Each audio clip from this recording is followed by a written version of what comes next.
is not my God because your God opened mine as a lot of books. Tapos kayo, why do you have to talk about religion? If I choose not to believe in any God, what's the fucking thing about it? And if there is any one of you there who would say that you have been to heaven, talk to God, so him personally, and that He exists, the God that is yours, and if that is true, I will step down the presidency. May I know what's happening to you, Mr. Madriaga? You seem to be crying. Are you crying? I just remember one moment. Oo, kahit love pa natin si VP Sara. Pero ibig sabihin ba, pag may nakikita tayong mali, okay na sa atin yun? Hindi pwede yun. Halimbawa, may nakita tayong mali kay Pangulong Bongbong Marcos, magsasawalang kibo ba tayo? Magsasawalang. Katulad dito kay VP Sara, mga kababayan. Ito, narinig nyo na rin po ito. 406 names na nag-acknowledge na tumanggap ng pera, puro mga non-existent. Sasabihin nyo, confidential yan baka naman talaga itinago sa pangalang iba. Ba't pa kayo nag-submit ng acknowledgement receipt kung lokohan lang pala yun? Dapat hindi na ni-require yung acknowledgement receipt. So, what I'm saying here is, may mali talaga, may problema talaga sa pera ng bayan. Pag nakita na natin mali yun, at umokay pa rin tayo, at nakita na natin, hindi, mali yun, pero okay yan. Kasi love ko yan may problema na po tayo, mga kababayan. Nako, nagsalita si Katunying, kilalang isang kaanib ng Iglesia ni Cristo na todo suporta kay dating Pangulong Rodrigo Duterte at sa mga Duterte. Pero malinaw ang pahayag niya na kung nakita mong mali, pagkatapos todo suporta kahit mali dahil idolo mo, meron talagang mali. At nagsilitawan ngayon ang mga edited na larawan. Ano yung larawan na edited? Si Madriaga daw ay gawing santo. Maliban na pinalitaw nila na edited daw umano itong picture na ito na sa likurang bahagi, yun ang original. Si Eduardo Manalo. Pinalitan ng larawan ni Pope Francis at ginawang original. 'Di ba? Nauna natin itong tinatalakay, mga kapatid. Ngayon, gusto nilang ipalitaw na si Madriaga daw ay gawing santo. Ito, pinalitaw nila. Pagkatapos na sinabing si Madriaga ay Katoliko, gagawin daw umanong santo. Pero alam niyo, kahit anong mga pag-edit nila sa larawan, di niyo ma-edit ang katotohanan na si Madriaga ay lumagda na ng bank secrecy waiver para mabusisi kung totoo ba ang kanyang pahayag na may nakapangalan niya na bank accounts na dami ni dating Pangulong Rodrigo Duterte. Kung totoo ba ang kanyang pahayag na milyon-milyong halaga at umabot pa sa bilyon ang pumasok sa bank account na nakapangalan sa kanya. Ano kayang mangyari nito?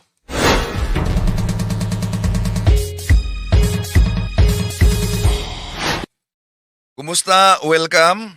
Ito ang inyong lingkod, Brad Windel Talimong, muli makasama ninyo sa pagkakataong ito.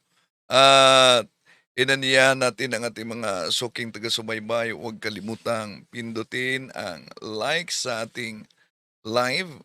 At huwag ding kalimutang mag-subscribe kung bago ka lang.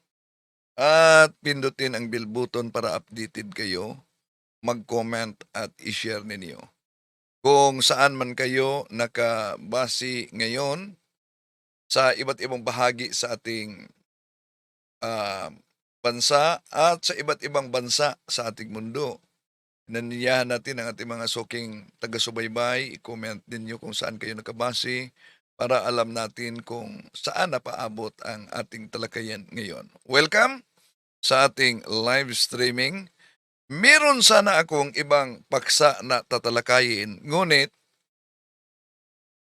kumakalat ang ibang mga edited video na si Madriaga daw ay gawing santo ng simbahang Katoliko. Nako. Oh. Kaya dahil dito, tatalakayin natin, mga kapatid. Gusto nilang ipalitaw na si Madriaga ay Katoliko daw, hindi Iglesia ni Cristo. Di ba sabi ni Attorney Palad? Ang sabi ni Attorney Palad? Si Madriaga ay ninong umano sa anak ni Vice President Sara Duterte. Pero hindi pumasok sa simbahan dahil Iglesia si Madriaga. Oh. Yun ang sabi ni Attorney Palad. At sinabi pa ni Attorney Palad na si Madriaga ay aktibong-aktibo daw umano sa Iglesia ni Cristo at doon nag-react sila si Senador Rodante Marcolita, no? Pero alam nyo, nag-react tayo, di ba, kung nagsubaybay kayo, nag-react tayo sa video ni Tinig ng Karunungan kaugnay diyan. Suriin niyo ang naturang video, deleted. Wala na, burado. Ngayon, kung nagsubaybay kayo din sa ating palaging live streaming at pagsagot sa mga atake ng INC, isa sa mga grabe talaga at gumagamit sa iba't ibang mga aklat na dapat yung mga argumentong yon, knowledge natin si Ligaya Picardo. Oh, yan sa Belgium, Europe. Si Mora Amito, Australia. Hello, kumusta? Okay, patuloy natin mga kapatid. Welcome po kayo mga kapatid, no? Now, kung bago tayo pupunta doon, balikan muna natin yung intro, 'di ba? Nakilala si Pangulong Rodrigo Duterte na kahit ang Diyos, hindi lang ang simbahan, ay nilalait pa. Pero, grabe, ang daming sumusuporta niya kahit ginawa niya yon. Kahit pa nanawagan si dating Pangulong Rodrigo Duterte sa kanyang mga supporters, kita-kita tayo sa impyerno. Pero alam niyo, daming mga haklang, pumapalakpak, at may mga supporters siya na mga pari din. Di ba? May mga madre, may mga CFD na makipag-away pa. Oh, dahil sa kanilang idolo. Pero may kasabihan,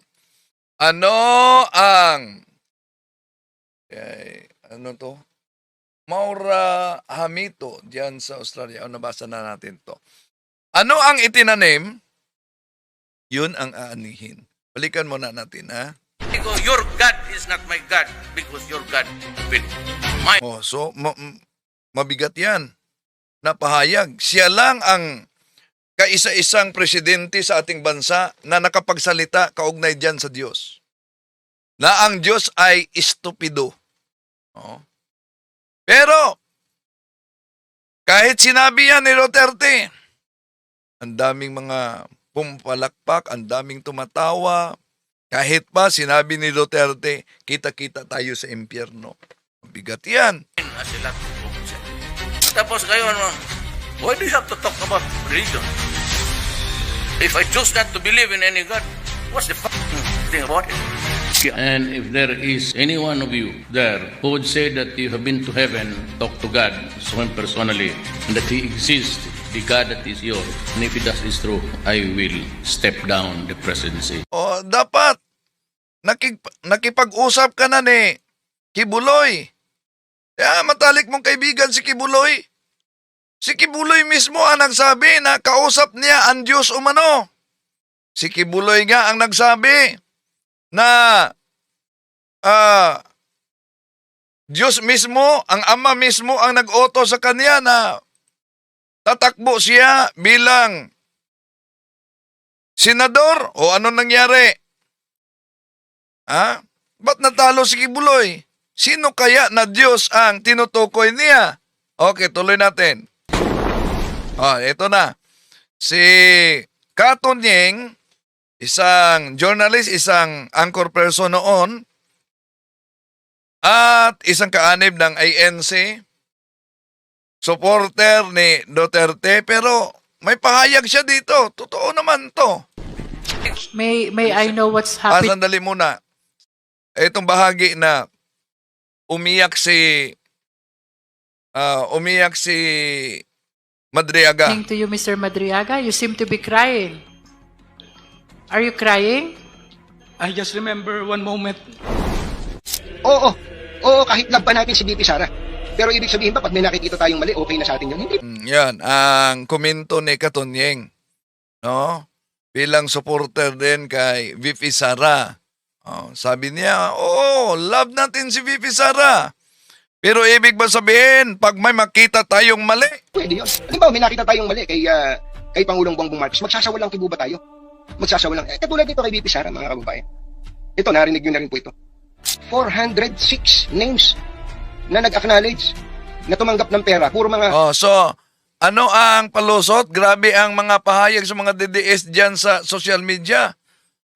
Gumagamit pa ng salitang mga bubo. Alam nyo naman na confidential yan. Kaya nga, confidential, iba ang pangalan kahit hindi nag-excess. Pero may komento si Katunying dyan. Non-existent. Sasabihin nyo, confidential yan baka naman talaga itinago sa pangalang iba. Ba't pa kayo nag-submit ng acknowledgement receipt kung lokohan lang pala yun? Oo nga, di ba? Confidential ang argumento kaya itinago sa ibang pangalan na hindi nag-excess talaga ang naturang tao, but meron kayong resibo. Dapat hindi na ni-require yung acknowledgement receipt. Yan. Yun kasi ang kadalasan na argumento. Natural na lamang na iba't ibang pangalan kahit wala dahil confidential. Pero ayon kay Katunying, Nakita tayong mali kay Pangulong Bongbong Marcos, magsasawalang kibo ba tayo? Magsasawalang. Katulad dito kay VP Sara, mga kababayan. Ito, narinig nyo na rin po ito. 406 names na nag-acknowledge na tumanggap ng pera. Puro mga non-existent. Sasabihin nyo, confidential yan baka naman talaga itinago sa pangalang iba. Ba't pa kayo nag-submit ng acknowledgement receipt kung lokohan lang pala yun? Dapat hindi na ni-require yung acknowledgement receipt. So, what I'm saying here is, may mali talaga, may problema talaga sa pera ng bayan. Pag nakita na natin mali yun, at umokay pa rin tayo, at nakita na natin, hindi, mali yun, pero okay yan. Kasi love ko yan may problema na po tayo, mga kababayan. totoo. No? Kahit mali, paninindigan pa rin, paglaban. Kahit mali dahil idolo. Ayon kay Adrian, nabasa natin dito, si Laika pa, watching from, mahina ang signal niya, So, si Adrian, sabi niya, bukya si Madriaga. Ang cheque nakalagay sa Pizza 2023. Wasak ang script. Panahon pa ni PBBM. Alam mo, Adrian, bago sumalang sa pagiging saksi, sinore pati ang ebidensya. Yung ebidensya, confirmation pa yon, hindi yon papatunay. No? At ang daming lumabas ngayon na mga edited.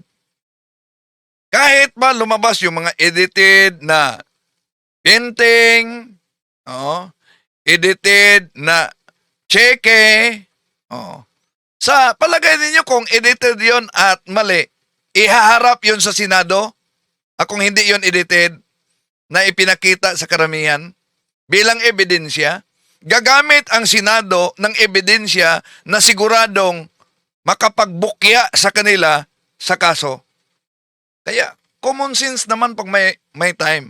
Ang problema ngayon, tinitira nila, hindi si Madriaga scripted. Natural na lamang nagbasa siya ng kaniyang sinumpaang salaysay, pero may pagkakaiba sa kay Gutisa. Si Gutisa, parihan niya isang INC. May pagkakaiba kay Gutisa dahil tinutulungan talaga siya ni Senador Rodante Marcoleta. Eto, balikan natin ha. Ikumpara ang pahayag ni Madriaga. Bago ibaba ang nasabing basura, Si Gutisa ito. Merong napuputol sa binabasa mo eh. Huwag kang magmadali. Huwag kang magmadali. naputol na. Ulitin mo yung paragraph 20. Wala na akong, hindi ko makita na putol na siya. Yan. Ang problema dito, ito ang klarong scripted. Bakit? Napatunayan sa korte, hindi sa Senado, napiki ang notaryo sa affidavit ni Madriaga. Pero kahit pa piki, hindi issue ang pagiging piki dito. Kundi tinanggap ayon kay Senador Lacson ang pahayag dahil sinumpaan na niya. Ang problema lang si Gutisay nawala. Okay, tuloy natin.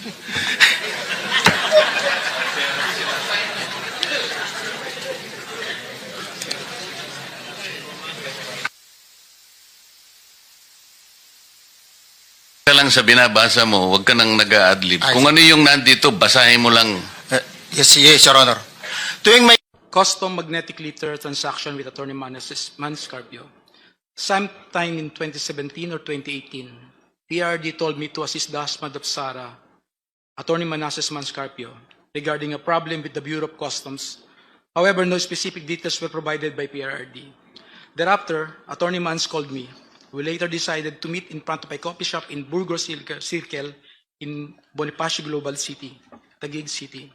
During our conversation, he asked me to assist in facilitating the release of what he called construction equipment, which was plugged and confiscated by the Bureau of Customs. Attorney Mans gave me a contact person, a female lawyer, to coordinate with it regarding the BOC problem. After 2 days, I went to the BOC to meet the female lawyer to discuss the release of construction equipment. This time, I learned that the construction equipment was actually magnetic lifters. The same were confiscated because it contained a large amount of shabu. However, the female lawyer informed me that it was difficult to release the same because it was a hot item. 22. I reported this to Attorney Manson. We meet again in the same spot in BGC, Taguig City. This was the last time we met regarding the issue.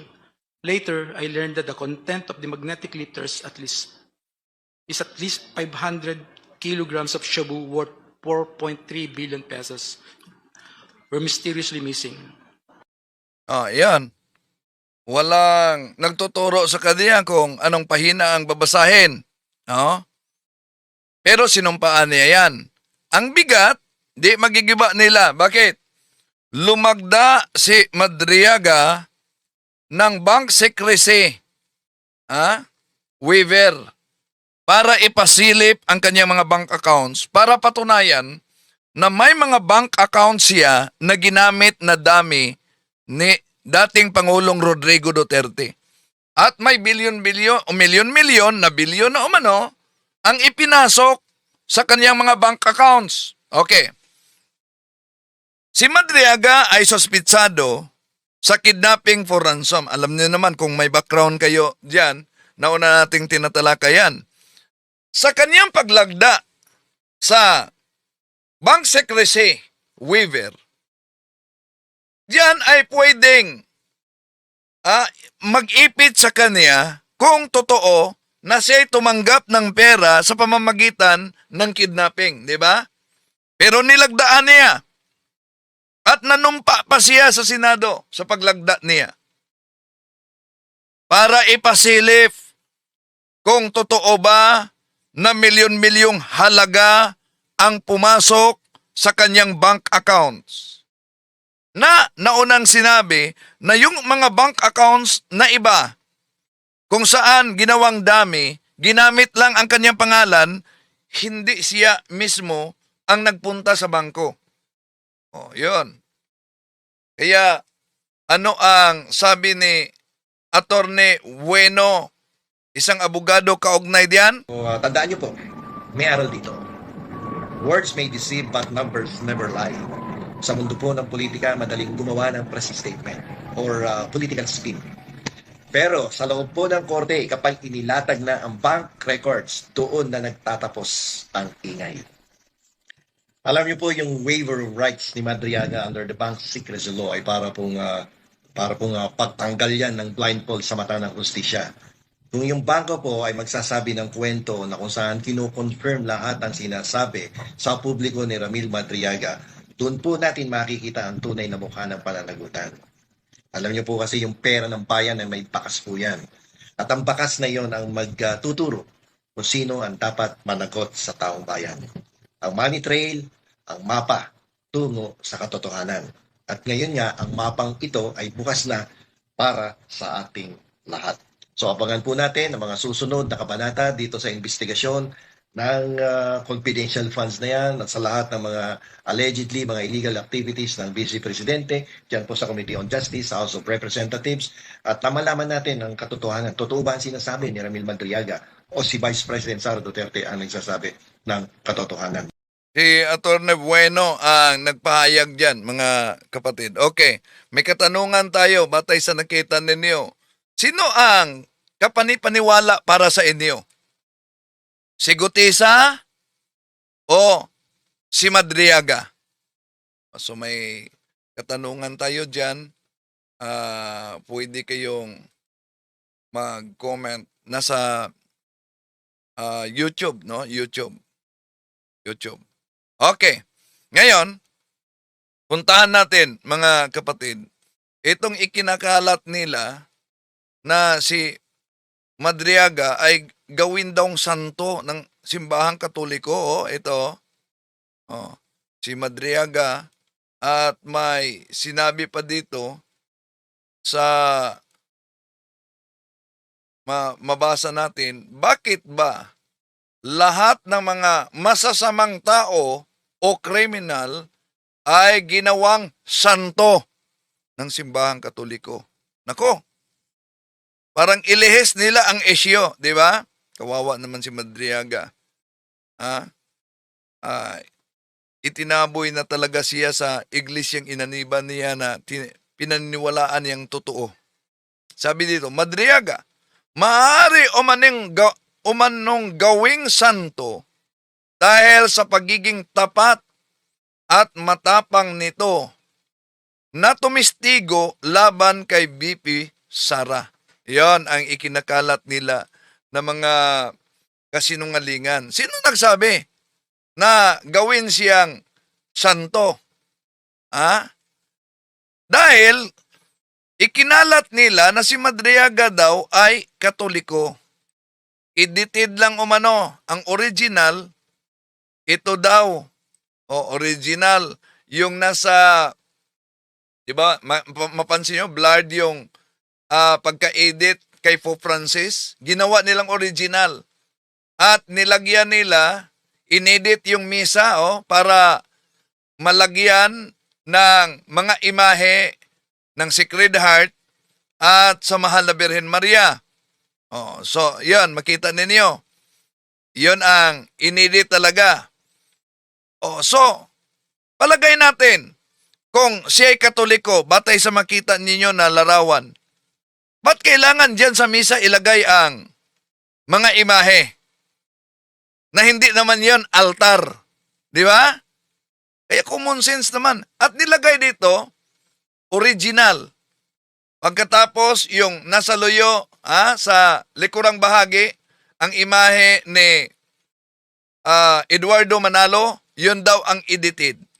Pero alam niyo, nauna natin yung tinatalakay, galing ito sa kay Talakera. At may tanong si Talakera nang pinost niya itong larawan na ito, sabi niya, ano kaya ang ibig sabihin na may nakalagay na ribbon para sa INC? Yun ang post ni Talakera. Kung makita ninyo. Ang problema, itong post na ito, ikinalat nila, inedit na. Ha? O, ito na. O, napansin nyo, pati misa, inedit, nilagyan ng para sabihin si Madriaga ay Katoliko. At dahil diyan, sinabi nilang, yon, gawin daw umanong santo si Madriaga. Grabe yan, no? Pero di nila ma-edit. Itong videong ito ni Tinig ng Karunungan ng isang kaanib ng INC, na tinatalakay nila ang pagka-INC ni Madriaga. Atin na itong ipinakita, pero ang problema mga kapatid, deleted ito, binura itong video na ito sa kay Tinig ng Karunungan. Burado. Ngayon, balik natin. Kung mapansin ninyo, nagkasagutan kami ni Tinig ng Karunungan dahil INC siya. Binura niya ang lahat ng mga video. Merong isa na namang grupo ng Iglesia ni Cristo na alam nyo yung The Revealers. Nagkasagutan kami, pumasok sila sa live, yun, at napakaganda ang talakayan. Pero tingnan niyo ang The Revealers, burado ang mga video. Ba't kaya binura nila? Dahil ba nalantad ang matagal nang ginagawa ng INC na biktima ang mga inosente? Pero swerte dahil nasa akin pa ang mga video ninyo. No? Kahit binura na ninyo, hawak ko ang mga video. Oh. Mamaya, sa The Revealers, yon tatalakayin natin ha. Ngayon, balikan natin. Ito, burado ito na video. Wala na ito. Pero, pinatunayan dito na tinatalakay nila ang pagka-INC ni Madriaga. Ito. Ito muna si Ramil Madriaga para makita nyo ang pagmumukha nito. Ito po. Wala na ito sa channel ni Tinig ng Karunungan. Di nyo na ito makita. Yan. Yan si Ramil Madriaga na naging usap-usapan nitong buwan lang po na ito, Disyembre, sapagkat nagpasa po siya ng affidavit sa Office of the Ombudsman laban po kay Vice President Sara Duterte. Na itong si Ramil... So, ating sinagot ito dahil binira nila dito pati Katoliko para lang mailayo ang isyo, no? Ang problema lang, nabura ito at nawala ang videong ito. Kahit pahanapin ninyo, wala ng videong ito. Okay, tuloy natin. Madriaga Yung mga video na issue niya simbahang Katoliko, binura na din.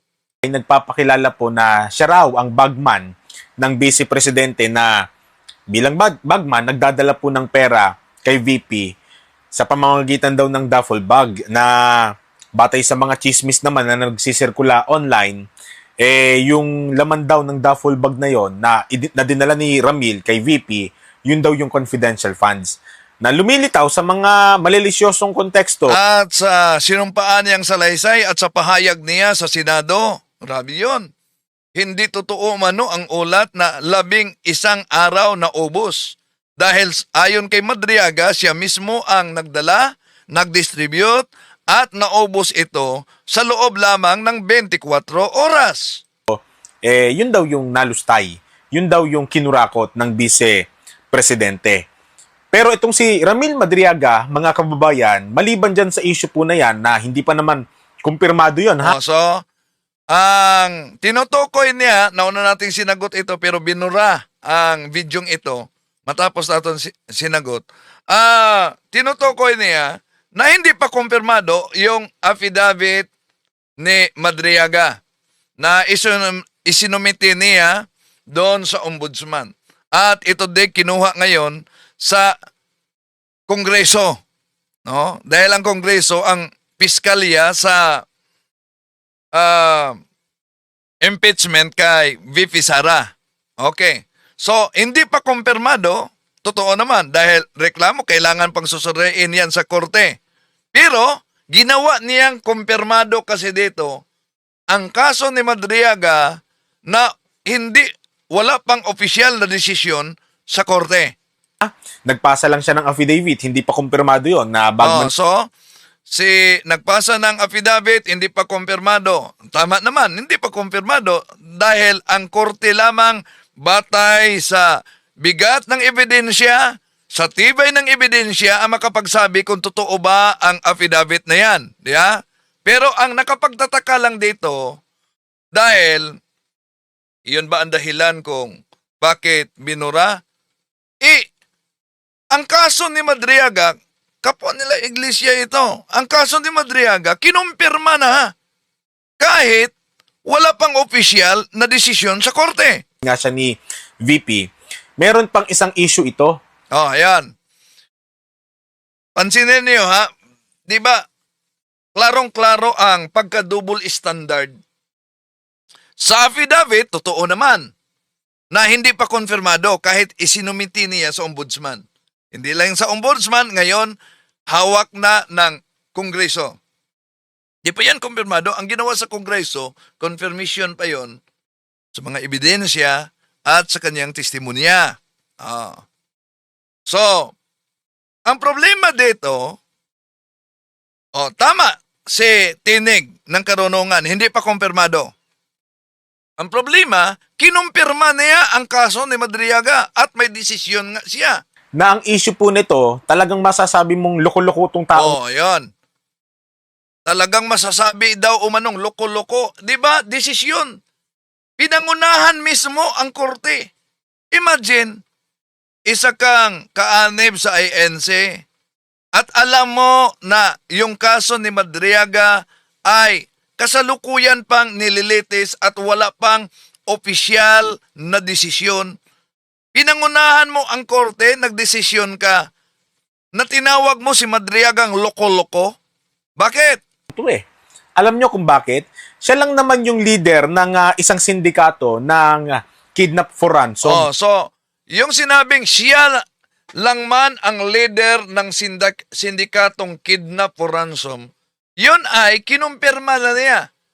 Sa affidavit ni Madriaga, di ba, double standard, hindi pa kumpirmado.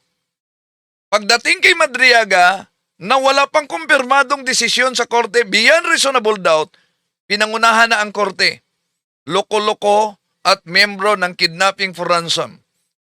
Dapat ang korte ang magdesisyon yan. Kaya yung sinabi ni Kuya Jen kanina, meron nga siyang kaso na kidnapping for ransom. Na nangunguha ng mga tao, kukontakin yung kamag-anak, manghihingi ng pera kapalit ng kanilang kamag-anak para isauli. Ganyan kaloko tong tao. Yan. So, batay sa pahayag na ito, na ganyan kaloko ang taong ito, di ba pinangunahan mo na ang korte mismo? Kahit wala pang opisyal na pahayag o wala pang opisyal na desisyon kaugnay sa kidnapping for ransom nitong si Madriaga. Pero ganyan daw umano. Ang problema dito, pati abogado, tinawag pang niya, Ito. Ngayon, nahuli siya ng otoridad at ito namang loko-lokong abogado niya. Pati si Atty. Palad, tinawag na loko-loko. Ba't nagiging loko-loko si Atty. Palad na yun naman talaga ang gawain ng abogado, pagtanggol ang sospitsado. Kahit pa ang sospitsado, tunay, hindi natin sinabi na si Madriaga tunay dahil wala pang opisyal. Kahit pa ang sospitsado tunay gumawa ng krimen, sa hustisya kasi natin, ang sospitsado ay mananatili siyang inosente hanggang mapatunayan sa korte na may sala beyond reasonable doubt. Kaya yung pagsabing si Madriaga ay leader ng kidnapping for ransom, si Madriaga ay loko-loko, pati na ang kanyang abogado, pinangunahan niyo at libelous yan. Pinangunahan pa ang korte na wala pang desisyon, di ba? Merong sinabi sa otoridad na para bagang ginagamit ang pangalan ng Iglesia ni Cristo para sa ano pa mga bagay. Mabuti pa po ay ituloy na natin itong SGM. Oh. Eto, nag-react tayo nito na mga kapatid dahil binanatan nila si Madriaga. May punto sila na sinabing hindi daw kaanib si Madriaga sa INC. Ang pahayag nila, may reaksyon nila sa kay Attorney Palad na bakit daw sinabing active na miyembro ng INC si Madriaga. Ayan. Doon po kasi sa kanyang panayam, Nelson, Sa abogado. opo, Mm. na, ano pa ng abogado? Attorney Ate, mamaya, Oo. hanapin ko. Oo. Oho. Ito hong abogado ito ay kinapanayam ng isang Nino. abogado po ni Ramil Madriaga Yan. na in-interview ito sa isang programa sa radyo. So si Ramil Madriaga, detention prisoner yan. Yes po, opo, nakabilang doon po ito. Doon sa BJMP facility sa So, ibig sabihin, nagtanong pa si Marcoleta dito, wala pa siyang background talaga kay Madriaga. Bikutan. Kasong kidnapping for ransom. Ayan, ang kaso po niya, kidnap for ransom. Oo. Ngayon po, sinasabi nitong kanyang abogado Nano daw? na ito daw si Ramil Madriaga. Yan. Attorney Raymond Palad. Ayan, oh. Attorney Raymond Palad. Sinasabi nitong si Attorney Raymond Palad na ito daw si Ramil Madriaga ay isang aktibong kaanib Nako? sa Iglesia ni Cristo. Naku po. Sen. At So, pinagtatawanan nila yung pahayag ni Attorney Palad na si Madriaga ay aktibong kaanib. Oh. Nelson, mga kababayan. Matindi, ano? Ano naman ang dahilan at kailangang iugnay pa roon? Ayun. Oh, so ano ang dahilan bakit kailangang iugnay pa siya na aktibong kaanib? Dahil tinanong kasi si Attorney Palad sa interview kung wala ba silang balak na ilipat si Madriaga. Yung unang pumutok ito, mga kapatid, na na-interview si Attorney Palad dahil sa kanyang seguridad. Sabi ni Attorney Palad, aktibong kaanib sa INC si Madriaga at nasa kulungan siya na ang mga nakakulong ay mga kaanib ng INC at nandun pa umano si Ka-Angel Manalo. Yun ang punto ni Attorney Palad at dito sila nag-react. Kaya nga sa mga nag-post na ito na edited daw umano itong picture na ito na sa likurang bahagi ay si Eduardo Manalo. Pero napansin ninyo, ang original, ginawa nilang original, oh. Pero blurred ang larawan ni Pope Francis. Napansin ninyo? Blurred ang larawan.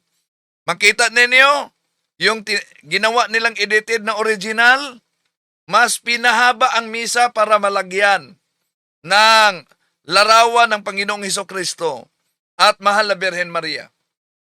O, kumpara sa larawan na ipinakita ni Talakera. Okay. So, napansin nyo. And then, maliban diyan, yan na, ikinalat nila na gawin na umanong santo si Madriaga dahil sa kanyang tapang na tumistigo laban kay Pipi Sara. Pero kahit ano ang kanilang mga ini-edit na larawan, diyan mga kapatid, at iniugnay nila sa simbahang Katoliko, mahirap i-edit talaga. Itong video na ito na binura. Matapos tayo nag-react. Tuloy natin. Actually, yun nga po pinag-iisipan Diba? ko at ni Nelson at ang ating mga kabayan. Bakit kinakailangan Tanong natin sa inyo, ano sa palagay ninyo? Bakit ang videong ito binura matapos tayo nag-react? Bakit kaya? Ano ang dahilan na binura? At bisitahin ninyo ang The Revealers. Burado na din ang mga video.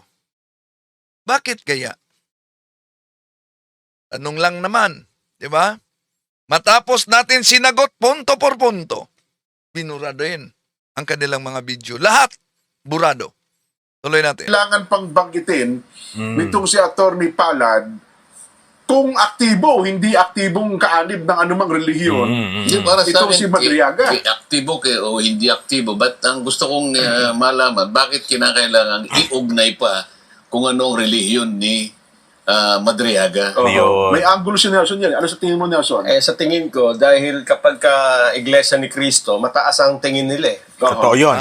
Yun umano, kapag Iglesia ni Cristo, mataas ang tingin. Kaya iniugnay. O di ba si Madriaga, kaanib ng Iglesia ni Cristo? Yun ba ang dahilan kung bakit pinagkatiwalaan siya ni dating Pangulong Rodrigo Duterte? Dahil mataas ang tingin ni Duterte sa INC? Yun ba ang dahilan? At ang tanong, ano ang relihiyon ni Gutisa? Ano ang relihiyon sa karamihang nagpakilalang 18 Marines? Ano ang relihiyon sa official ng army na binanggit ni Madriaga? Ano? Okay, tuloy natin. Totoo yun. Hinto natin na panandalian dyan. Pansinin ninyo mga kababayan, kapag ka ang isang iglesia ni Cristo, ang halimbawa nakitaan sa paggawa ng pagkakamali, lagi na agad inuupatan. Lagi na agad pinagsasabihan ng kung ano-ano. Maririnig nyo yung mga katagang, bakit ka ganito? Iglesia ni Cristo ka pa naman. Bakit ka ganyan? Iglesia ni Cristo ka pa naman. Di po ba? Pero kapag ka ang isang tao hindi Iglesia ni Cristo, kahit pa makita sa aktong nakapatay, nagnakaw, at kung ano-ano pang mabibigat na krimen, hindi naman sasabihin, politiko ka, magnanakaw ka sa kaban ng bayan, katoliko ka pa naman. Ayan, dito, mapansin ninyo na sa issue, talagang gusto nilang ilayo at pilit na iugnay ang simbahang katoliko. So napansin ninyo, pag ang INC daw ang makagawa ng isang kasalanan, may mga nagsasabi daw, ba't ginawa mo? INC ka naman. Sino ang nagsabi niyan? Ganon ba ang nangyari noong nakulong si Gutesa? Ganon ba ang nangyari? Bakit may mga silda na ayon kay Attorney Palad, mga INC ang nakakulong doon kasama na si Ka-Angel Manalo? Oh. So, bakit daw umano pag politiko, anong sabi niya? Hindi sabihin, mangnanakaw ka, katoliko ka. Lang ganun eh. Pansinin ninyo, di ba? Kontraktor ka, kinulimbat mo ang kaba ng taong bayan, nakakuha ka ng bilyon-bilyong piso, katoliko ka pa naman. Oh, so bakit daw, eto, una, yung kontraktor na sila si Diskaya, katoliko yon. Katoliko sila si Diskaya. Pero ang tanong, bakit nag-astang abogado si Senador Rodante Marcolita? Wala bang kaugnayan ang insurance ng kanyang misis sa mga Diskaya? Okay, tuloy natin. Walang ganon, di ba? Tama yung sinabi ni Kuya Nelson dito. Pagka Iglesia ni Cristo kasi, alam nila ang Iglesia ni Cristo matitino yan. Oh, so ang Iglesia ni Cristo matitino daw. Ayan. Ang punto dito, si Madriaga itiniwalag ng INC 2023 pa daw. Itiniwalag. Anong batayan? Tanong lang natin. Ang batayan ba ninyo dahil si Madriaga ay may kaso kaya natiwalag? Ang tanong, ba't natiwalag si Senador Rodante Marcolita? Di ba may kaso din si Senador Rodante Marcolita? Sa kasalukuyan. Di pa natapos yung sa Comelec daw. Oh. Ba't di siya natiwalag? May pinipili ba ang pagtiwalag? Ngayon, na alam na si Madriaga ay isang INC dahil sa larawang ito, abay inedit nila. Ginawa nilang Katoliko si Madriaga. At nang sinagot natin ito, ang pinalitaw na naman na pag-edit na kumalat ngayon, mas original daw itong si Pope Francis na nasa likuran, pero mapansin nyo, blurred. Kumpara sa nilagyang edited, pero yun ang original. Oh. See? Napansin niyo mga kapatid? Oh, kaya, balik natin. Kahit ba ano ang pagpakalap ninyo sa mga pag-edit ng larawan, kung si Attorney Bueno pa, eto. Tandaan niyo po, may aral dito. Words may deceive but numbers never lie. Sa mundo po ng politika, madaling gumawa ng press statement or political spin.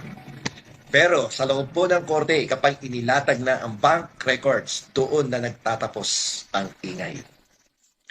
Alam niyo po yung waiver of rights ni Madriaga under the Bank Secrecy Law ay para pong pagtanggal yan ng blindfold sa mata ng hustisya.